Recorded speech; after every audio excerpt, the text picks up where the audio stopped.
This is the part of the White House Correspondents' Dinner in which Joe Biden goes into his roast of the press, which is a tradition at the dinner every year that the president will roast the press.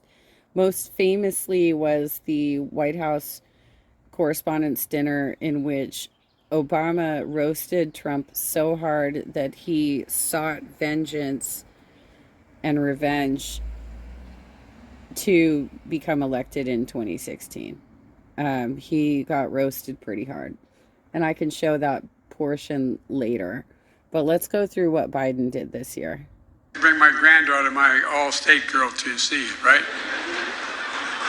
Because of our unrelenting efforts, we've been able to bring home dozens of hostages and wrongful detainees from Afghanistan, Burma, Haiti, Iran, Rwanda, Venezuela, across West Africa, around the world. What we're doing. I did cue it up a little bit early, but we'll get there. It's pretty close. Everything we can to prevent these cases from occurring in the first place. For example, the State Department added the threat of detention as a new risk indicator to its travel advisories to go along with the threat of kidnapping, to warn Americans where these threats are highest abroad. I also recently signed an executive order increasing the consequences for criminal groups and terrorists who engage in the appalling practice of treating human beings as bargaining chips, political pawns. Just 2 days ago, my administration announced the first sanctions under this new authority, punishing individuals in security services in Russia and Iran when part of the wrongful detention of Americans. Above all, across government, experts are working day and night to bring our fellow Americans home. And when he talks about that, I mean, for you younger folk who are just thinking about Brittany getting detained in Russia, this has been a long-standing problem with certain countries. I want to say it was maybe the 90s that we had the problem with, there was a young man who did something stupid. I think he either littered or spit on something, or it would have been a misdemeanor in America, but he ended up being detained, and I don't know if they ultimately went through with it or not, but he was going to be caned. He was going to be caned, which can kill you. And I want to say that happened, it was in like the Pacific Islands somewhere. It might have been Thailand. I'm not entirely positive because it was so long ago. But this has been a problem, especially for journalists. This is a high risk for journalists. But it's also a problem for tourists who come with their American values of being rude and crass. And some countries won't tolerate that bullshit. Much of which, as you well know, we can't talk about. Concern that will backfire. But my commitment is to bring them home. Just as I know your commitment is to continue to being a free and fearless press. And that's what we honor tonight. This is not hyperbole. You make it possible. You make it possible for ordinary citizens to question authority. And yes, even to laugh at authority without fear or intimidation. That's what makes this nation strong. So tonight, let us show ourselves and the world our strength. Not just by the example of our power, but by the power of our example. Folks, I know a lot's changed in the press. I've had a lot of conversations with a lot of you. This is not your father's press from 20 years ago. No, I'm serious. And you all know it better than I do. But still, it is absolutely consequential and essential. After all, I believe in the First Amendment. Not just because my good friend Jimmy Madison wrote it.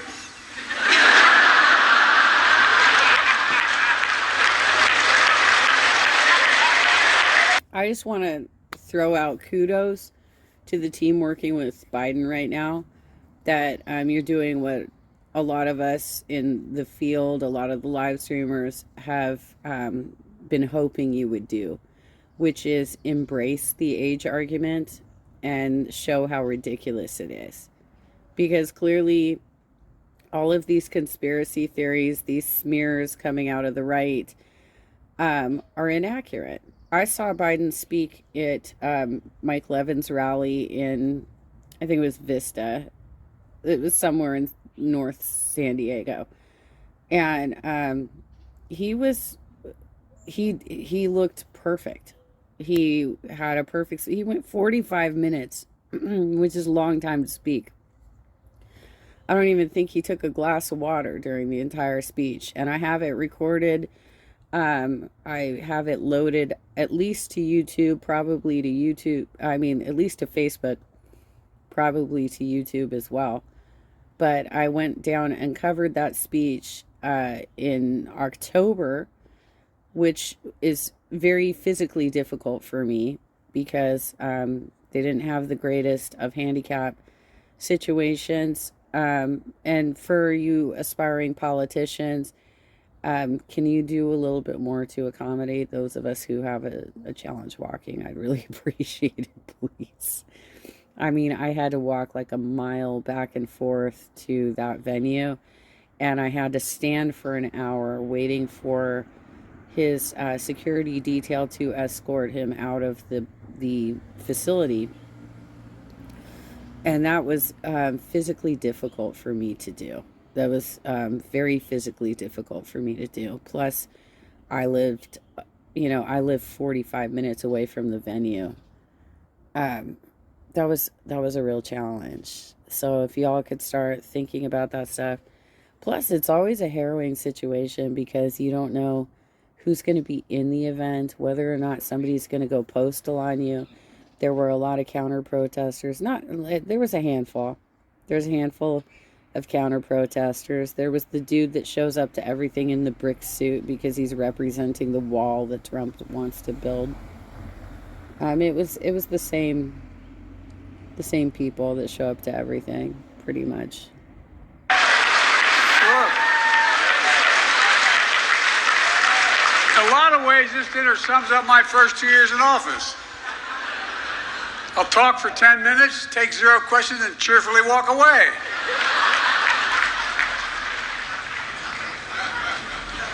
Yeah, I know. I just announced my re-election campaign. Some of you scooped that I'd announced in the video. But really, you really all thought in your heart that I just blurted out, didn't you? We tried. And look, I get that age is completely reasonable issue. It's in everybody's mind. And everyone, by everyone I mean the New York Times. Headline: Biden's advanced age is a big issue. Trump's, however, is not. Sorry, that was the New York Times pitch spot. I apologize. I love that guy. I should do an interview with him. You might think I don't like Rupert Murdoch. That's simply not true. How could I dislike a guy who makes me look like Harry Styles? Call me old. I call it being seasoned. You say I'm ancient. I say I'm wise. You say I'm over the hill. Don Lemon would say that's a man in his prime.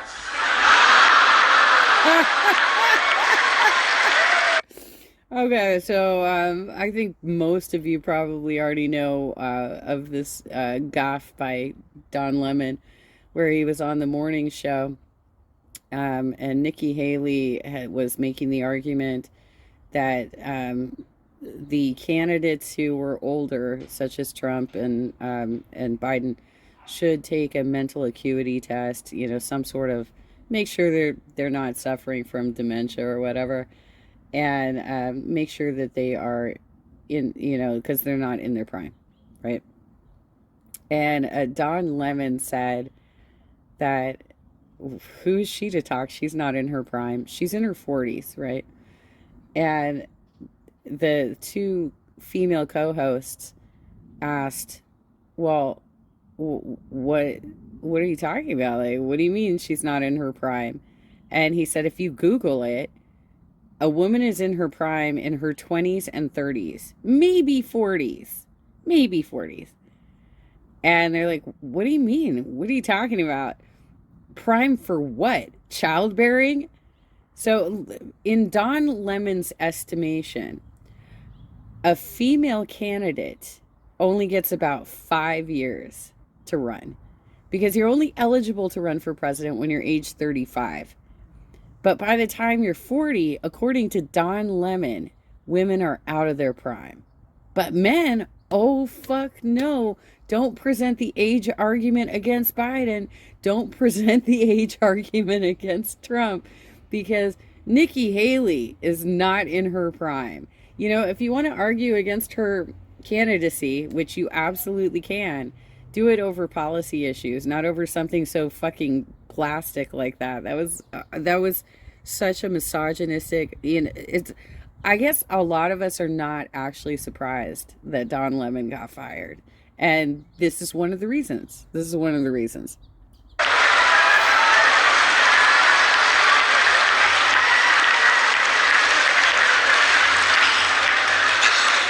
Folks, it's wonderful to be back here again, proving I haven't learned a damn thing. Right? I want everybody to have fun tonight, but please be safe. If you find yourself disoriented or confused, it's either you're drunk or Marjorie Taylor Greene.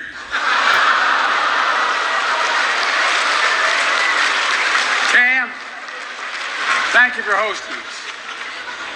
I love NPR.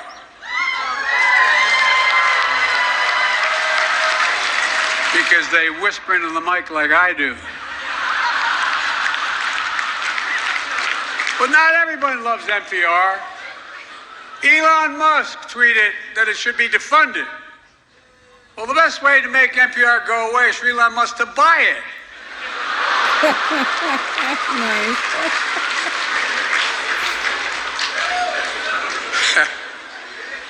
And that's more true than you think, anyway. This dinner is one of the two great traditions in Washington. The other one is underestimating me and Kamala.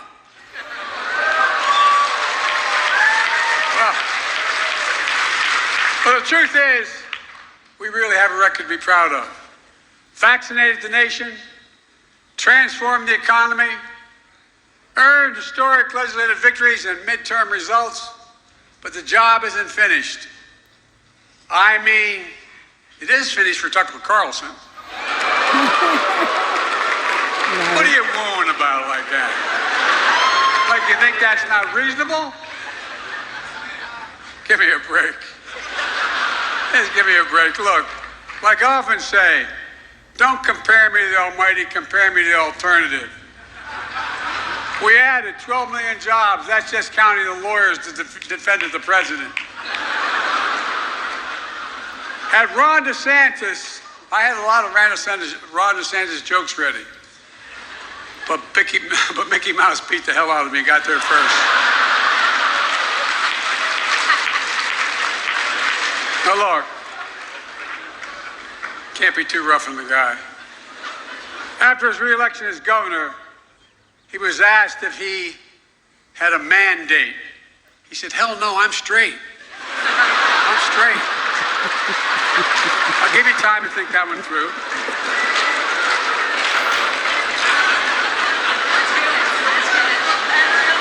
You got it? Look, y'all keep reporting my approval ratings is 42%. But I think you don't know this. Kevin McCarthy called me and asked me, Joe, what the hell's your secret?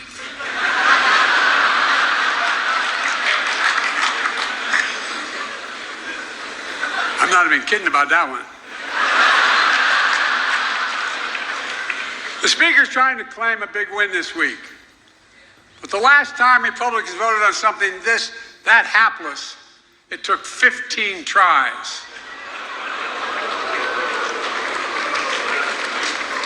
That was good. Look, it's great the cable news networks are here tonight.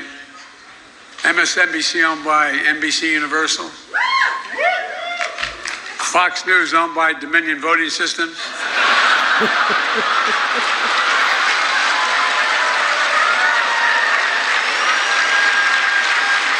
Last year, your favorite Fox News reporters were able to attend because they were fully vaccinated and boosted. This year, with that $787 million settlement, they're here because they couldn't say no to a free meal.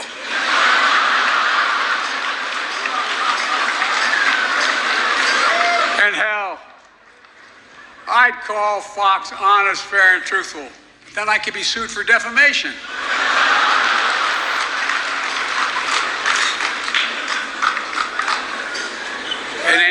Isn't it hilarious how Fox can't take a joke?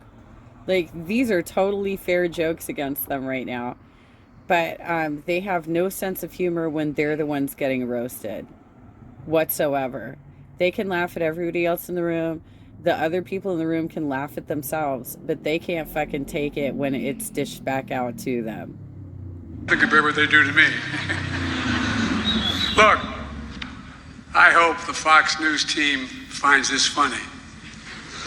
My goal is to make them laugh as hard as CNN did when they read the settlement. But then again, CNN was like, wow, they actually have $787 million?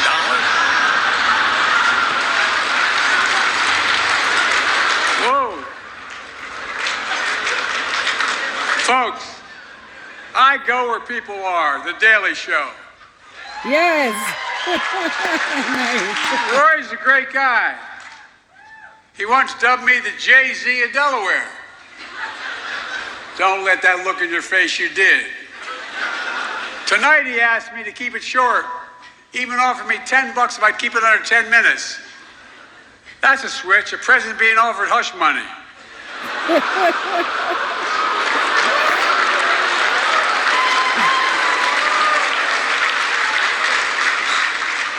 Look, I'm going to leave the jokes to the pros, but let me conclude on a genuinely serious note. Roy was born in Birmingham, Alabama. He graduated from a great HBCU, Florida A&M. He started in journalism and followed in the footsteps of his father, Roy Wood Sr., who covered the civil rights movement. During Black History Month this year, I hosted the screening of the movie Till. The story of Emmett Till and his mother is a story of a family's promise and loss and a nation's reckoning with hate, violence, and abuse of power. It's a story that was seared into our memory and our conscience, the nation's conscience, when Mrs. Till insisted that an open casket for her murdered and maimed 14-year-old son be the means by which he was transported. She said, "Let the people see what I've seen." The reason the world saw what she saw was because of another hero in this story, the black press. That's a fact. Jet Magazine, the Chicago Defender, and other black radio and newspapers were unflinching and brave in making sure America saw what she saw. I mean it.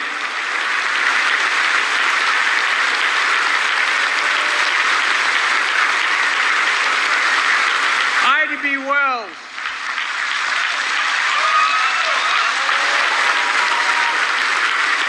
Ida B. Wells once said, and I quote, "The way to right wrongs is to turn the light of truth upon the wrongs.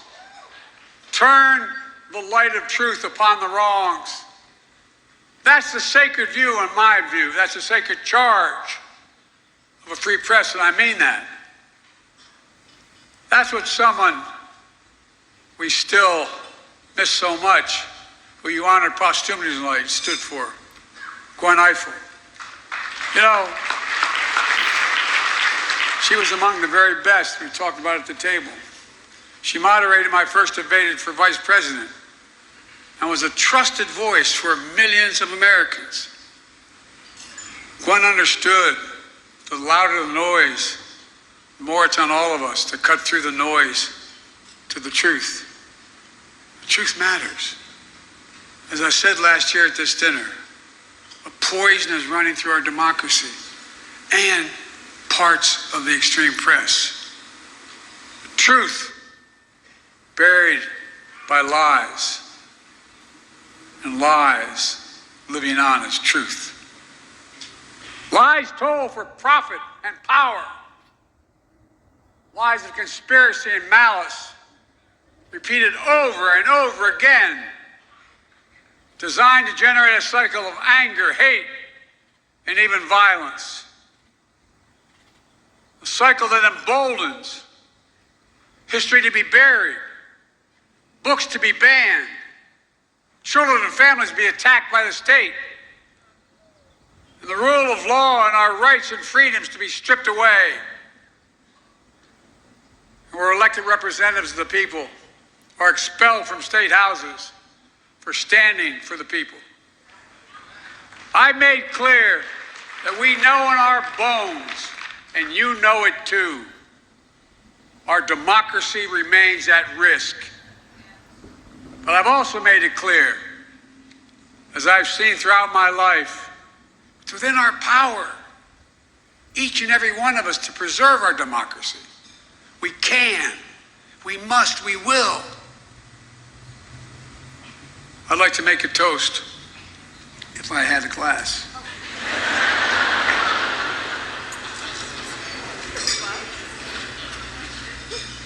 My grandfather, Ambrose Finnegan, said, if you ever make a toast without liquor, you got to hold it in your left hand. Okay. Y'all think I'm kidding, I'm not.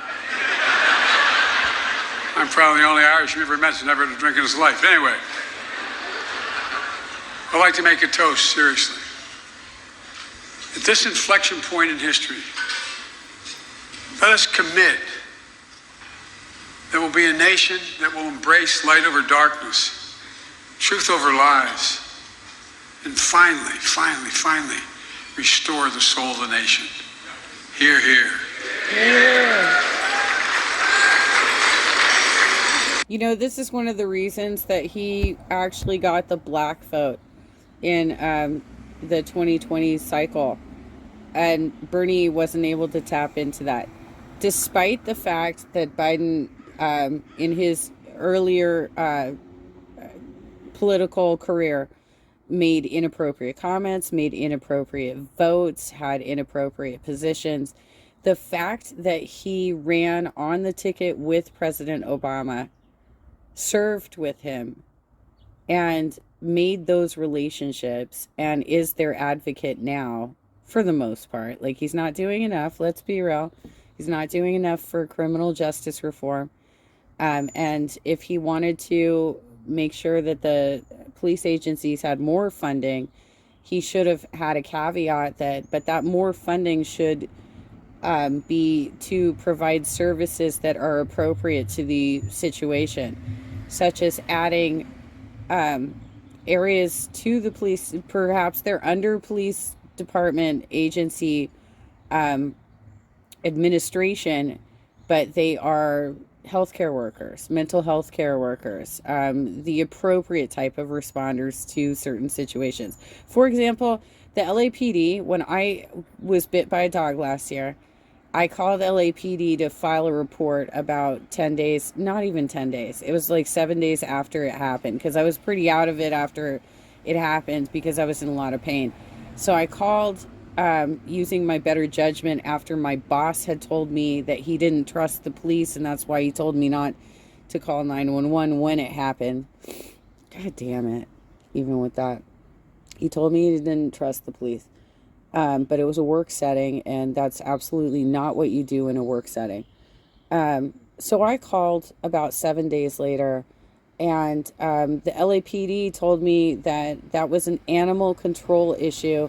That was a department under LAPD. They reported up to LAPD, but it was an appropriate response to the situation.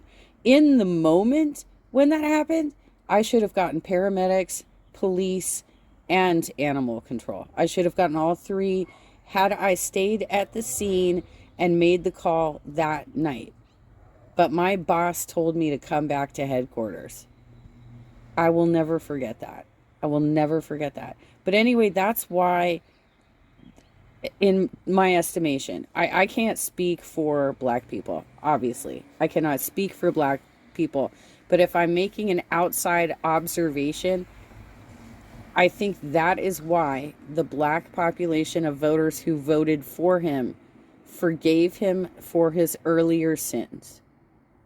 That they were willing to look past what he had done in prior decades because he was on their side from the time that he became part of Obama's ticket. Ladies and gentlemen, can I give you that? Yeah. I'm going to turn this over to Roy. Roy, the podium is yours. I'm going to be. By the way, I think that this is kind of an indicator that Roy's probably going to be Trevor Noah's successor because he's getting much bigger gigs than the other the other people who were trial hosts. It seemed like they were going through an audition process. It sounds like, I mean, I'm just making a prediction here, but I think Roy's probably going to get the gig. And at the same, I was talking to a friend about this the other day, that despite the fact that they're obviously not all going to get it, by raising them up for a week each and giving them all a chance to host for a week, they raised the profile of every single one of their correspondents, plus a couple of additional people like Wanda Sykes and Leslie from SNL.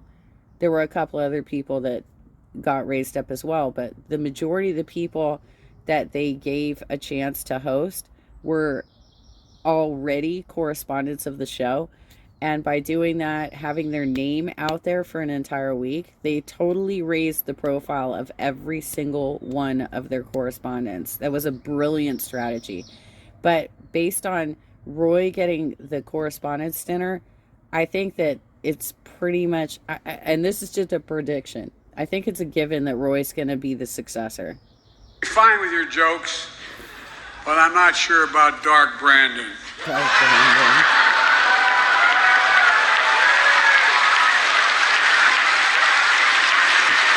All yours, pal.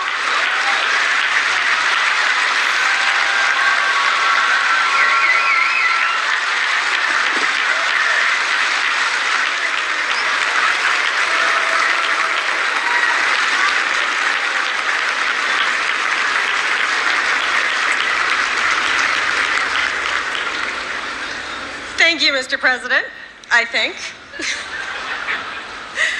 It is now my great pleasure to introduce our headliner for the night, Roy Wood Jr.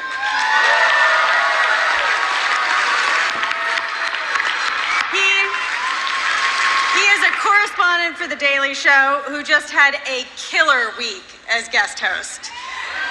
But Roy doesn't just play a fake journalist on TV. That degree from Florida A&M University is in broadcast journalism. And while pursuing comedy, Roy spent 13 years in morning radio in Birmingham, Alabama, at the same station where his father, a pioneering radio journalist, once worked. Without further ado, let's give it up for Roy Wood Jr. And he covers real topics too. I just watched a segment. I can't remember if I actually covered it or not, but I just watched this. Yeah, I did actually cover it. I did. He got together with some local Atlanta art activists to talk about, or politicos, to talk about Cop City, which is like basically an amusement park they're building for police agencies, specifically for one, but they're going to be able to rent out that space to police agencies from across the country to come and do playtime with guns, basically, and learn how to kill people. But the other thing is, one of the ways that they're trying to justify it is by having a part of the facility includes a burning building where firefighters can train. So they're trying to make it like, oh, this is multi-use, right? he covered it. It was a great segment, very informative, and it's a hot topic because that's like, I mean, this is a money making scam, and it's a way of even radicalizing the police agency further.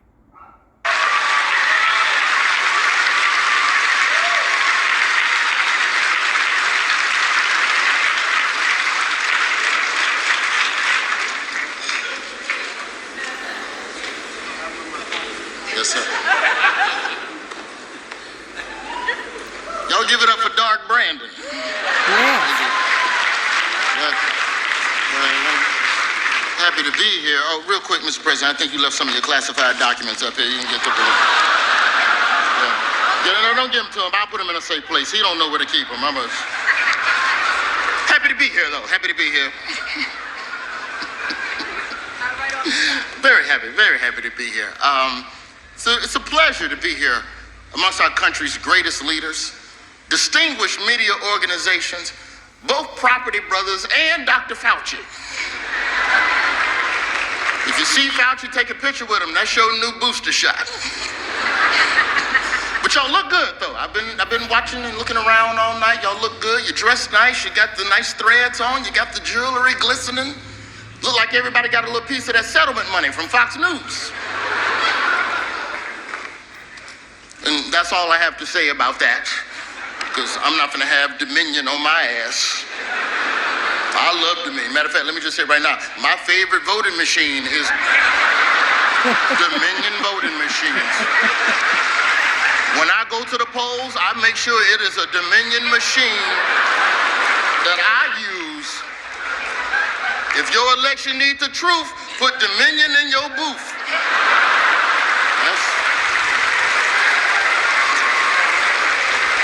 I ain't gonna get sued. There's three people you don't want to see in the courtroom. That's Dominion, Cardi B, or Gwyneth Paltrow. You gonna lose.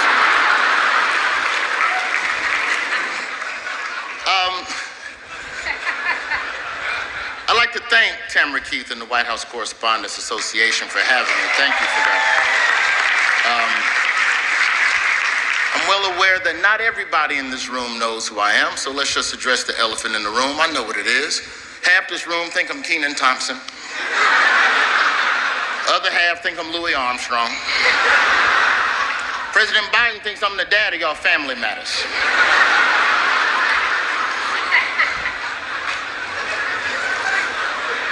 Nonetheless, I'm happy to be here at this event amongst government officials who speak to MSNBC, former government officials who now work at MSNBC, and future government officials who currently work at MSNBC. An often overlooked purpose of tonight's dinner, you know, it's serious business. An overlooked purpose of tonight's dinner is to award scholarships to students who have shown great achievements in journalism. That's right. These brave young souls are the future of the industry, and I'd like to stop right now and congratulate tonight's top scholarship recipient, Arizona State senior George Santos.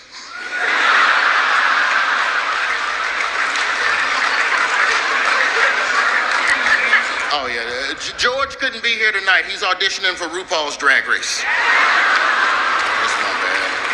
That's not bad. We say good luck to you, George. Sashay away. And also, speaking of drag queens, can we stop with the grooming stuff? Can you stop talking about that? Drag queens are not at a school to groom your kids. Stop it. And even if they were, most of them kids gonna get shot at school. It ain't no problem. Don't grown pass legislation. Like they boobs gonna bother me. I'm like Mitch McConnell. I ain't got no soul. It's a tumultuous time in the media, though. We got layoffs everywhere. BuzzFeed News, NPR, Axios, Washington Post, ESPN.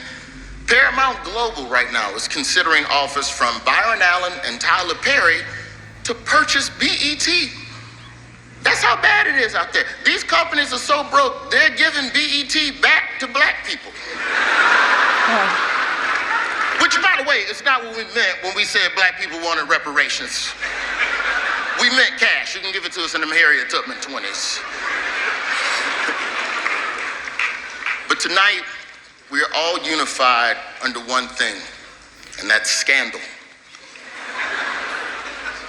Scandals have been devouring careers this year. The untouchable Tucker Carlson is out of a job. Yeah. Okay. Some people celebrate it. But to Tucker's staff, I want you to know that I know what you're feeling. I work at The Daily Show, so I too have been blindsided by the sudden departure of the host of a fake news program.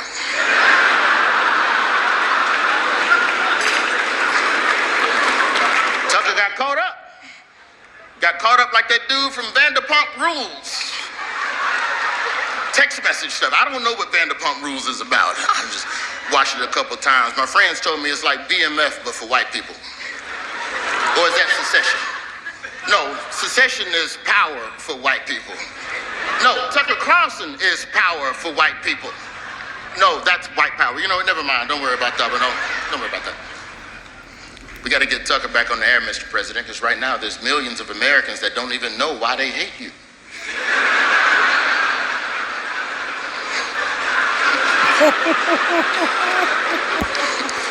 Fox claimed Dominion conspired with the Democrats to rig the election. And the Democrats should be flattered that they thought that y'all were smart enough to rig an election.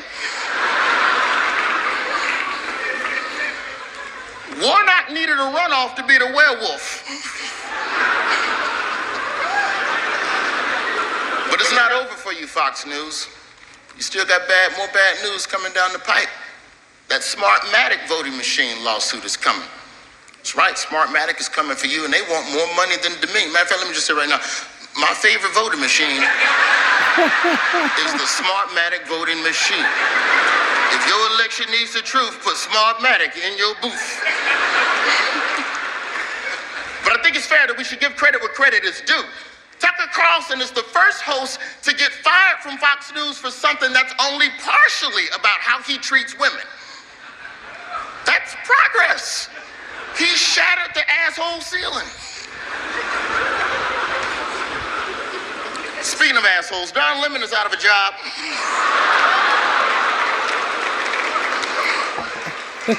Groans. Don Lemon, my dog Don Lemon. Don Lemon released a statement saying he got fired from CNN.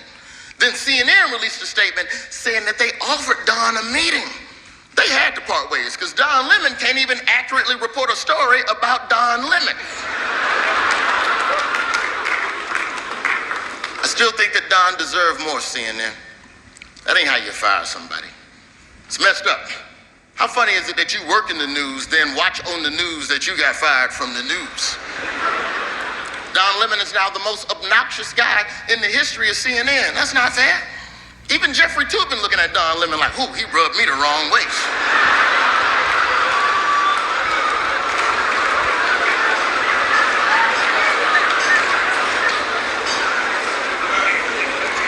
Letting Don go was the wrong move.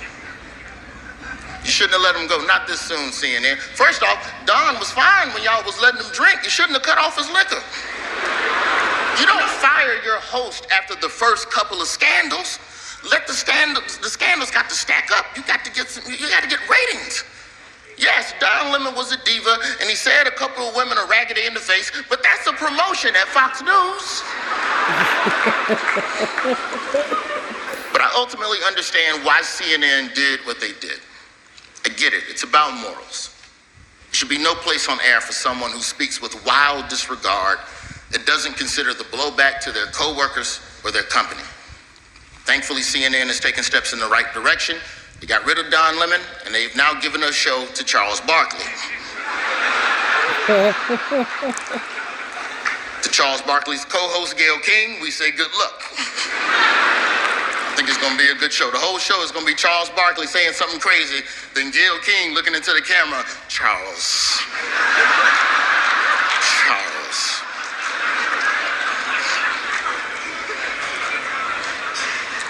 Scandals. That's what connects us. So many scandals. The king of scandals, President Donald Trump.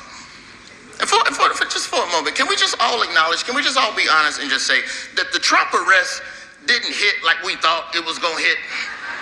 We're so desensitized to scandals now. That Trump arrest, it didn't do what I thought it was going to do. The Trump arrest was like a pot brownie you ate 4 hours ago.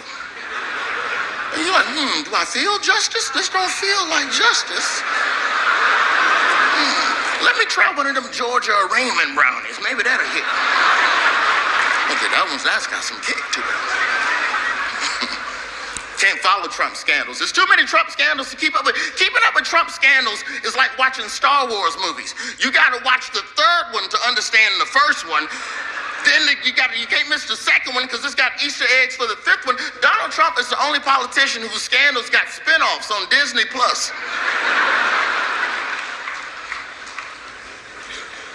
But the Trump arrest, it made everybody question what they believe. You thought you leaned one way politically, then Trump got locked up. Everybody started waffling. Put Republicans between a rock and a hard place. Donald Trump got locked up, and for years, all y'all been saying for years, we gotta get tough on crime. Trump got arrested. We meant black crime. Same thing with the liberals too. Liberals was all confused after Trump got arrested. We got to abolish prison. Trump got arrested. Bring back Rikers. I don't know about y'all, but for me, the easiest scandal to follow was the Trump document scandal. That was the one that was easy to follow. It was simple. There's some stuff that's supposed to be in the White House that ain't. And the media, y'all did y'all's job. Y'all jumped on that story. As soon as the Trump document story broke, everybody was down in Mar-a-Lago. We're reporting live from the documents, and we're gonna find them. And then we found out Joe Biden had documents too, and it was like, oh, it's not a big deal. It's not a big deal. Everybody got documents. Everybody got documents. Mike Pence has some documents. Who care about it? Ooh, look, a Chinese spy balloon. Would you look at that? Ooh. Well done, media. Happy to be here. Very happy to be here. If there's one person that could use a scandal, it's Ron DeSantis. That boy is just running around just passing every controversial law he can think of, thinking that's going to activate voters. That's not how you activate voters in this country, Ron. Everybody know how you do politics. This is America. We don't pass laws. You make a promise to voters, and then you don't do it. That's what the great leaders in this room understand. You know how to make things not happen. The only thing Ron DeSantis has done that I got to give him credit for, this boy that got people riled up over stuff they can't understand. They don't know what critical race theory is. Got these people riled up about something that they can't even define, like crypto or NFTs. Ask any Republican that's anti-CRT. Ask any Republican trying to explain CRT. They sound like a Democrat trying to explain the charges against Trump. It's bad. They're everywhere. We just gotta stop it. We gotta stop it. We got the files. We got files. We'll be right back. I'm Rachel Maddow. I have files. Rachel Maddow get them files on you. It's a wrap. I think Republicans, y'all would be surprised, man, if y'all would just be real about what CRT is. You can be surprised. Some black folks might meet you halfway. But you gotta tell the truth. You can't lie to black people. Call it what it is. Anti-CRT policies are an attack on black history and an attempt to erase the contributions of black people from the history books. That's what it is. You are trying to erase black people, and a lot of black people wouldn't mind some of that erasure as long as that black person is Clarence Thomas.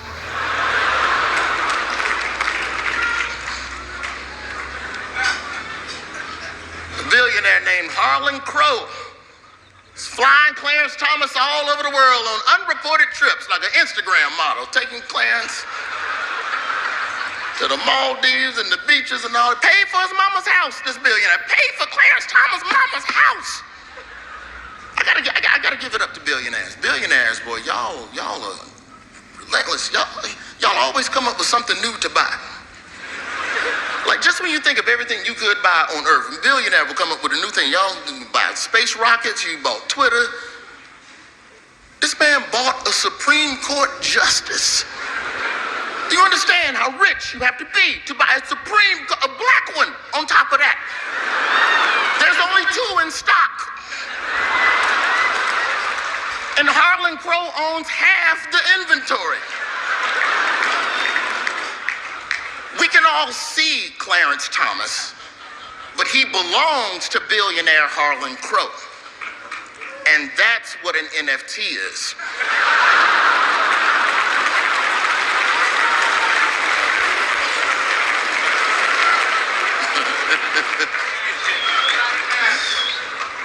Everybody's got some scandals, though. Despite the challenging times we live in, I look around this room and I see people that are hardworking. Many of you, I don't even think you should be working that hard. We should be inspired by the events in France. They rioted when the retirement age went up 2 years to 64. They rioted because they didn't want to work till 64. Meanwhile, in America, we have an 80-year-old man begging us for 4 more years of work. Begging.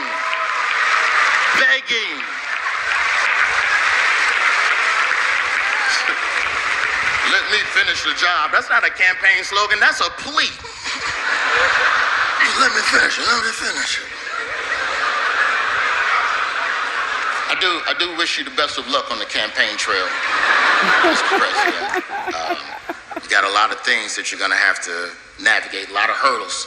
You've had quite a few scandals, you know. We know about the documents, we know about the laptops, but there's been no scandal more damaging than the scandal of, is Joe Biden awake? Hey, say what you want about our president, but when he wake up from that nap, work gets done. He might doze off with infrastructure bills. Student loan forgiveness. Did we free Brittany Griner? Free Brittany Griner.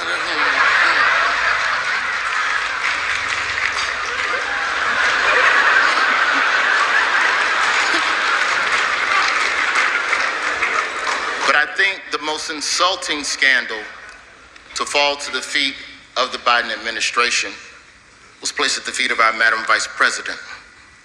The scandal of, what does Kamala do? Which is a disrespectful question.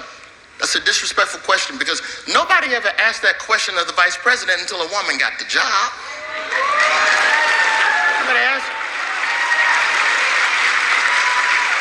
I don't know what Mike Pence did. The only thing I know about Mike Pence is that he's really good at playing hide and seek at the Capitol. You gotta be crafty to catch Mike Pence in that Capitol, baby. He'd know all the nooks and crannies.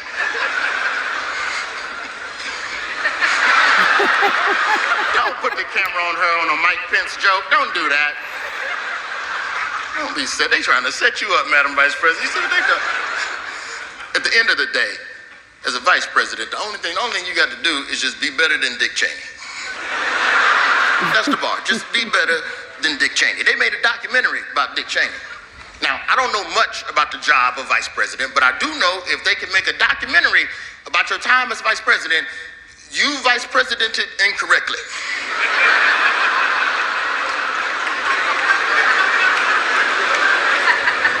And if a VP's job is really just waiting to step in to save the country in case of emergency, then the job of vice president is a perfect job for a black woman. Shouldn't be, but it is. And whatever you do accomplish, all they're gonna do is just give a man credit for it. Anything you do, the immigration stuff, you done knocked out, you done got all this banking, and you got the internet down there, you done taken care of all this postpartum stuff, they just gonna give a man credit for what you done. By the way, Mr. President, great job at being the first woman vice president of color. I don't even know how you did that part. Wonderful job. Happy to be here. But tonight is all about you all. The journalists, the defenders of free speech, the people who show truth to the world through different mediums, through television, through print, through radio, through whatever China let us see on TikTok.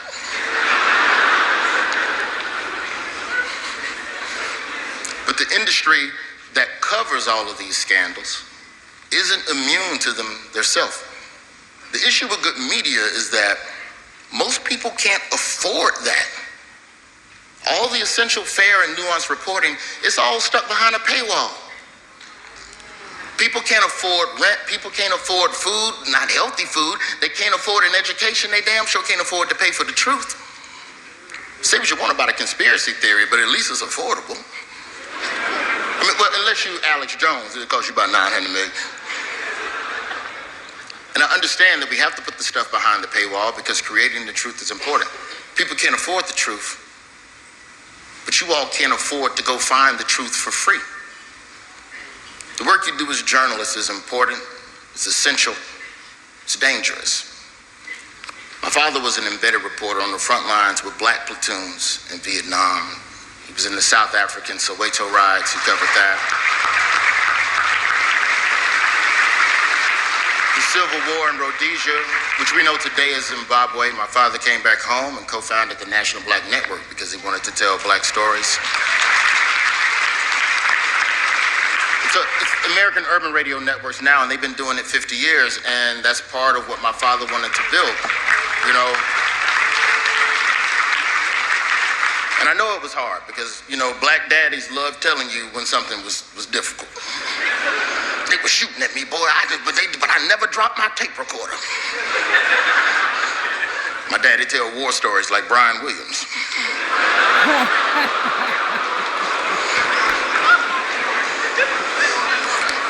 All right, Lester Holt didn't laugh at that one. Okay, so good journalism costs. That's the truth of the matter. Good journalism costs the people, but it also costs the journalists. It could even cost you your freedom. We talked about Evan of the Wall Street Journal sitting in a Russian prison as we speak on espionage charges. Which espionage charges, by the way, that's the foreign equivalent of saying someone fits the description. Yeah. Evan and hundreds of journalists. They're imprisoned all over the world simply for doing their job. And we got to defend brave journalists. Most national stories in this country at some point were first a local story. And those stories are championed by reporters at outlets that many of them have now folded. And if we can't figure out a way to pay local reporters, then as a country, we're only left with that many more blind spots to where the bull is happening.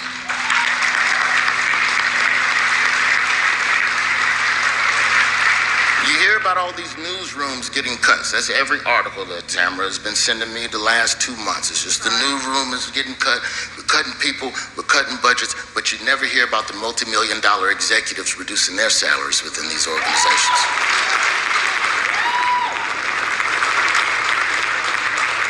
Now, how do we fix this? I don't know, I'm a comedian. I was just up here. It's not my job to have the solution, that's on y'all. But local reporting is very important. My mother is here tonight.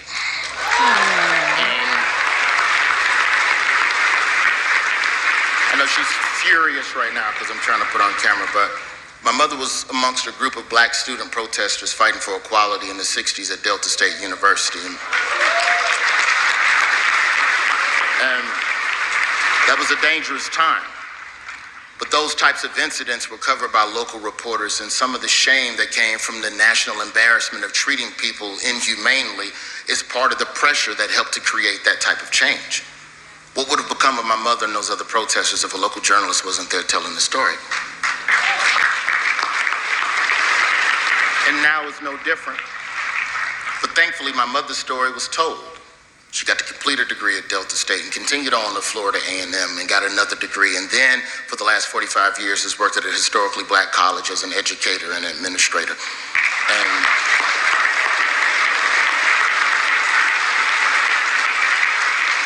one of those many black colleges that need a little bit more funding. You got a 20 on your joke. Send that down to one of the black colleges. To my mom, I say thank you for everything you've done for me and for helping countless students in Birmingham have the opportunity to see a college degree and to see an opportunity to grow, you know.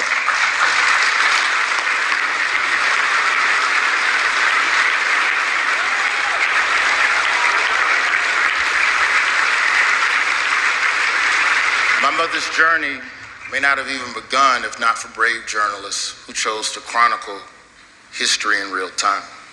And I don't know how to ever repay my mom for what she's done for me and what she's done for so many people in Alabama. But just know, Mama, if a white billionaire call you and offer to buy your house, please sell it. Because I might want to become an NFT. Thank you so much to the Correspondents Association. Thank you so much to Tamara Keith. Thank you all so much. Good night. Well, I think he did well. It wasn't as heated as, no, you know what? I don't think that was the Correspondents' dinner. Okay, wait. So there was the Obama Correspondents' dinner that was hilarious. And there's also there's this like Irish Catholic roast in which Hillary and Trump both roasted each other, and Trump went so fucking over the top. It was crazy. But this particular video is almost up on an hour, so I'm going to have to clip it here so I can size it up.